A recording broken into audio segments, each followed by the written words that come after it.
once knew a nigga whose real name was William. His primary concern was making a million, being the illest hustler that the world ever seen. He used to fuck movie stars and sniff coke in his dreams. A corrupted young mind at the age of 13. Nigga never had a father and his mom was a fiend. She put the pipe down, but for every year she was sober, her son's heart simultaneously grew colder. He started hanging out, selling bags in the projects, checking the young chicks looking for hit and run prospects. He was fascinated by material objects, but he understood money never brought respect. He built a reputation cause he could hustle and steal, but got locked once and didn't hesitate to squeal. So criminals he chilled with didn't think he was real. You see, me and niggas like this have never been equal. I don't project my insecurities on other people. He fiended for props like addicts with pipes and needles, and so he felt he had to prove to everyone he was evil. A feeble-minded young man with infinite potential, the product of a ghetto-bred capitalistic mental. Coincidentally dropped out of school to sell weed, dancing with the devil, smoked until his eyes would bleed. But he was sick of selling trees and gave in to his greed.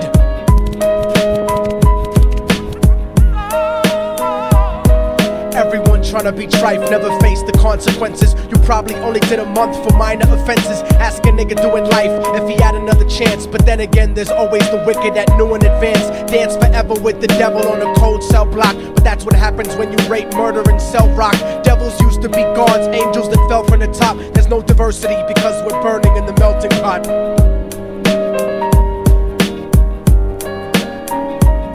So Billy started robbing niggas, anything he could do to get his respect back in the eyes of his crew. Starting fights over little shit up on the block. Stepped up to selling mothers and brothers to crack rock. Working overtime, making money for the crack spot. Hit the jackpot and wanted to move up to cocaine, fulfilling the Scarface fantasy stuck in his brain. Tired of the block niggas treating him the same. He wanted to be major like the cutthroats and the thugs, but when he tried to step to him, niggas showed him no love. They told him any motherfucking coward can sell drugs. Any bitch nigga with a gun can bust slugs. Any nigga with a red shirt can front like a blood. Even Puffy smoked the motherfucker up in the club. But only a real thug can stab someone till they die. Standing in front of them, staring straight into their eyes, Billy realized that these men were well guarded, and they wanted to test him before business started. Suggested raping a bitch to prove he was cold-hearted. So now he had a choice between going back to his life or making money with made men. Up in the sight, his dreams about cars and ice made him agree a hardcore nigga is all he ever wanted to be.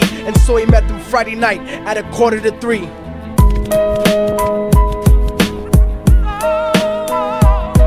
Everyone tryna be trife, never face the consequences. You probably only did a month for minor offenses. Ask a nigga doing life if he had another chance. But then again, there's always the wicked that knew in advance. Dance forever with the devil on a cold cell block. But that's what happens when you rape, murder, and sell rock.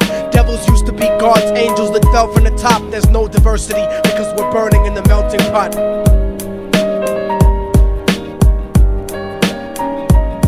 They drove around the project slow while it was raining, smoking blunts, drinking and joking for entertainment, until they saw a woman on the street walking alone, 3 in the morning, coming back from work on the way home. And so they quietly got out the car and followed her. Walking through the projects, the darkness swallowed her. They wrapped her shirt around their head and knocked her onto the floor. This is it, kid, now you got your chance to be raw. So Billy yoked her up and grabbed the chick by the hair and dragged her into a lobby that had nobody there. She struggled hard, but they forced her to go up the stairs. They got to the roof and then held her down on the ground, screaming, "Shut the fuck up and stop moving around." The shirt covered her face, but she screamed and clawed. So Billy stomped on the bitch till he broke in her jaw. Them dirty bastards knew exactly what they were doing. They kicked her until they cracked her ribs and she stopped moving. Blood leaking through the cloth, she cried silently.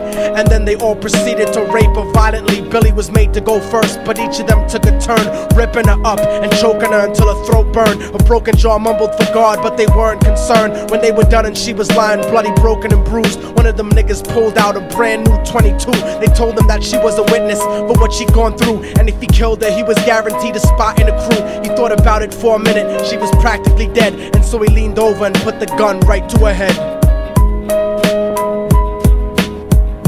I'm falling and I can't turn back. I'm falling and I can't turn back.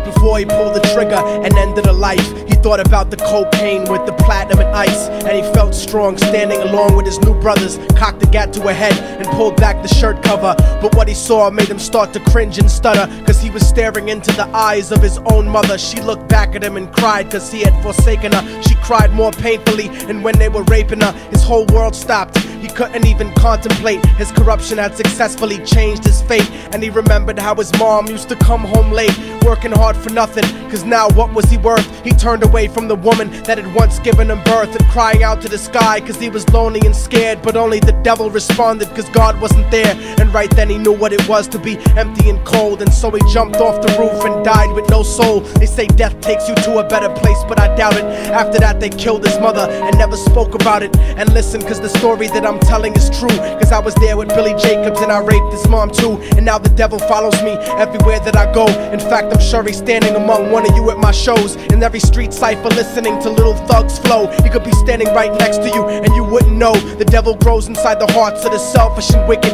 White, brown, yellow and black color is not restricted. You have a self-destructive destiny when you're inflicted, and you'll be one of God's children that fell from the top. There's no diversity because we're burning in the melting pot. So when the devil wants to dance with you, you better say never, because a dance with the devil might last you forever.